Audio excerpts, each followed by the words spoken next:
সত্য প্রচারে সোচ্চার। রাজবিবিতে মত বিনিময় সভা করলেন জয়পুরহাটের জেলা প্রশাসক আফরোজা আক্তার চৌধুরী। জয়পুরহাটের পাঁচবিবিতে বিভিন্ন দপ্তরের কর্মকর্তা, জনপ্রতিনিধি, বীর মুক্তিযোদ্ধা, সাংবাদিক, ছাত্র প্রতিনিধি ও গণ্যমান্য ব্যক্তিবর্গদের সাথে এক পরিচিতি ও মত বিনিময় সভা করলেন জয়পুরহাটের জেলা প্রশাসক ও বিজ্ঞ ম্যাজিস্ট্রেট মোসাম্মদ আফরোজা আক্তার চৌধুরী।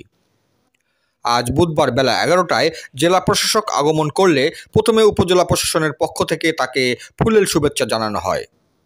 পরে উপজেলা প্রশাসনের আয়োজনে উপজেলা পরিষদ মিলনায়তনে জেলা প্রশাসকের সাথে পরিচিতি ও মত বিনিময় সভা অনুষ্ঠিত হয়। সভায় সভাপতিত্ব করেন ও স্বাগত বক্তব্য রাখেন উপজেলা নির্বাহী কর্মকর্তা মোহাম্মদ মাহমুদুল হাসান। উপজেলা মহিলা বিষয়ক কর্মকর্তা ওবায়দুর রহমানের সঞ্চালনায় এতে প্রধান অতিথির বক্তব্য রাখেন জয়পুরহাটের জেলা প্রশাসক ও জেলা ম্যাজিস্ট্রেট মোসাম্মদ আফরোজা আক্তার চৌধুরী। বিশেষ অতিথির বক্তব্য রাখেন উপজেলা সহকারী কমিশনার ভূমি মোহাম্মদ বেলায়েত হোসেন, পাঁচবিবি থানার অফিসার্স ইনচার্জ মোহাম্মদ কাউসার আলী, উপজেলা কৃষি কর্মকর্তা কৃষিবিদ লুৎফর রহমান, থানা বিএনপির সাবেক সভাপতি বীর মুক্তিযোদ্ধা জহুরুল আলম তবদার রুকু, বণিক সমিতির সাধারণ সম্পাদক Jibon Krishna Sarkar Bappi, Bagjana UP chairman Nazmul Haque, Atapur UP chairman ASM Shamsul Arefin Abu Chowdhury, Panchbibi press ক্লাবের সম্পাদক আবু হাসান, নসির মণ্ডল বালিকা উচ্চ বিদ্যালয়ের প্রধান শিক্ষক আমান উদ্দিন, এনজিও সমন্বয় পরিষদের সভাপতি আয়েশা আক্তার ও বৈষম্য বিরোধী ছাত্র প্রতিনিধি আল মামুন সানি প্রমুখ।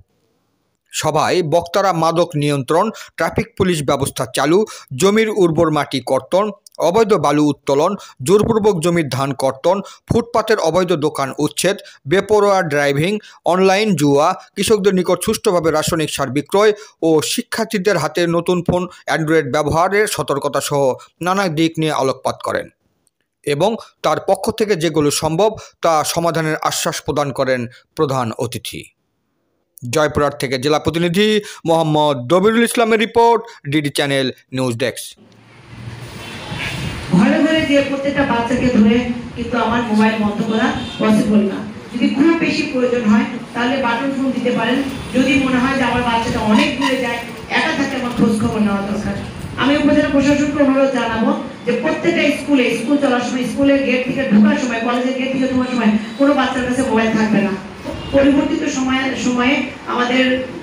আমাদের সন্তান যারা নিজের জীবন উৎসর্গ করে আমাদেরকে দেশ গঠনের দায়িত্ব দিয়েছে, আমরা যেন সেই কাজে নিজেদেরকে নিবেদিত করতে পারি এবং সেই দায়িত্ব যেন আমরা যে পদে থাকি পালন করতে পারি, এইটুকু আশা ব্যক্ত করছি। আমি আপনাদের সকলের সহযোগিতা কামনা করছি।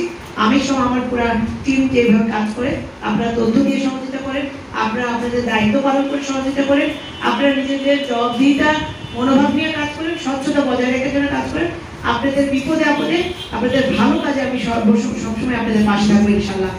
আমরা যে অ্যান্ড্রয়েড সেটগুলো দিচ্ছি বাচ্চারা বিভিন্ন ভাবে বাবা মাকে উৎসাহিত করছে যে বাবা আমি নোট নিব, বাবা আমি অঙ্ক করব, বাবা আমি এই করবো, সেই করবো, বিভিন্ন কিছু, কিন্তু অ্যাকচুয়ালি সেগুলো মনে হয় না। অনলাইন ক্লাস করবো, আর অনলাইন যখন মোবাইল কিনে দেয়, অনলাইন ক্লাস হয়তো সবাই করে না, কিছু সুসংখ্যক ছেলেমেয়েরা অনলাইন ক্লাস করে, ম্যাক্সিমাম কিন্তু অনলাইনে তখন ওই যে বন্ধু বান্ধবের সাথে ক্লাস করে। এটা চলে যাচ্ছে। তো আমি চেষ্টা করবো আমার পক্ষ থেকে কোনো গাফিলতি হবে না, কোনো ক্রাইম কন্ট্রোলে কোনো আইন দমন কন্ট্রোল হবে না। মানুষের সীমাবদ্ধতা আছে, সীমাবদ্ধতা যেটুকু সেটুকু তো আমার কিছু করার নেই, বাট আমার আন্তরিকভাবে আমি এটা করবো এবং করছি এবং আপনাদের সহযোগিতা চাচ্ছি। কোথাও কোন ধরনের ক্রাইম ঘটছে, কি হচ্ছে, কি করলে কি হয়, আপনারা যদি আমাদের সহযোগিতা করেন আমি এটা দমন করতে পারবো ইনশাআল্লাহ। এবং আমরা ভালো আছি, কম্পারেটিভলি ভালো আছি এবং আমরা এর চেয়ে ভালো থাকবো বলে বিশ্বাস করি। আর আমি যেহেতু এটা একটা বড় ফোরাম আছেন, এখানে সকলে আছেন, অভিভাবক পর্যায়ে আছেন, আমরা নিজের বাচ্চা কাচ্চাগুলোকে একটু মোবাইল সরবরাহের বিষয়ে বা তারা কোথায় যায়, কোথায় চলে, কিভাবে চলে, এই জিনিসগুলো একটু দয়া করে খেয়াল রাখেন। আপনার বাচ্চা যখন ডিরেইল হবে, ডিরেইল মানে হচ্ছে অস্বাভাবিক বা পথভ্রষ্ট হওয়া। পথভ্রষ্ট হলে তো আপনি গার্জেন ফার্স্ট আপনি তো উপলব্ধি করবেন যে কিভাবে আমার বাচ্চা চলে, কিভাবে কখন ঘুমায়, কখন আসে, কি নিয়ে চলে।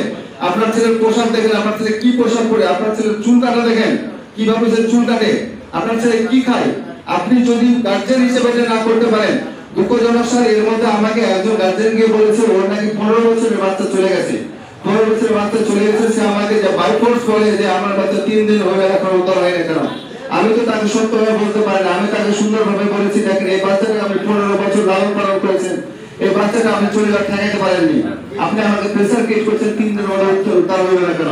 আপনি 15 বছরের যে বাচ্চা চলে যাওয়া ঠেকাইতে পারেননি, সেই বাচ্চা 3 দিনের মধ্যে উদ্ধার হলে আমাকে প্রেসার ক্রিয়েট করেন কেন? তখন উনি থেমে গেছেন। তো দয়া করে আমরা সবাই নিজ নিজ অবস্থান থেকে, নিজ নিজ মানসিকতা থেকে আমরা মানসিকতার পরিবর্তন করি, আমরা আমাদের নিজ পরিবার থেকে শুরু করি, আমাদের নিজ পরিবারগুলোকে সুষ্ঠু শান্তিতে থাকতে দেই এবং থাকার চেষ্টা করি। এবং আমার পক্ষ থেকে কোনো আইন শৃঙ্খলা দমনে কোনো গাফিলতি পাবেন না। ইনশাআল্লাহ আমি চেষ্টা করবো আপনাদের সহযোগিতা, আপনাদের সহমর্মিতা চেয়ে আমি শেষ করছি। আসসালামু আলাইকুম। আমিও স্যার উপজেলায় নতুন স্যার, মানে আমিও স্যারের শুরু ধরে একটি কথাই বলতে চাই, আমিও আমার বেতনের টাকায় চলি এবং আমিও চেষ্টা করব স্যারের যে ম্যান্ডেট বা স্যারের যে নির্দেশনা, যে কয়েকদিন থাকবো আর কি, মানে আমাদের আসলে দীর্ঘদিন থাকার সুযোগ নাই, যে কয়েকদিন সরকার মনে করবে স্বচ্ছতার সাথে জবাবদিহিতার সাথে আমরা ইনশাআল্লাহ কাজ করে দেবো। আর আমরা যেহেতু মানুষ, ভুল ত্রুটি আমাদেরও হয় বা থাকবে, কারণ ভুল ত্রুটি না হলে আমরা ফেরেশতা হইতাম আর কি, মানুষ হইতাম না। তো এই জিনিসগুলো আপনারা তুলে ধরবেন, আমরা ইনশাআল্লাহ চেষ্টা করব। আর আমি স্যারের প্রতি আবারও বিনম্র শ্রদ্ধা জানাই, স্যার আসলে 5 বিবিকে চয়েস করেছে এবং স্যার মানে আমি ইতিমধ্যে বলেছি যে স্যার এই নিয়ে 2 বার এসেছে আর কি। স্যার আপনি স্যার আমাদের দিকে একটু স্যার নেক নজর দেখবেন স্যার, ইনশাআল্লাহ আপনার নেতৃত্বে স্যার জেলা প্রশাসন, উপজেলা প্রশাসন আমরা স্যার আছি স্যার। মানে আমি স্যার এতটুকু স্যার কমিটমেন্ট দিতে পারি স্যার, এখানে স্যার আমি যে কয়েকদিন আসি স্যার কোনো অন্যায়ের সাথে স্যার আপোষ হবে না স্যার, এইটুকু কমিটমেন্ট রাখতে পারি স্যার। আমি আবারও সকলের প্রতি কৃতজ্ঞতা প্রকাশ করে এবং আমাদের জেলা প্রশাসক স্যারের প্রতি কৃতজ্ঞতা প্রকাশ করে আজকের অনুষ্ঠানে এখানেই সমাপনী ঘোষণা করছি। ধন্যবাদ সবাইকে।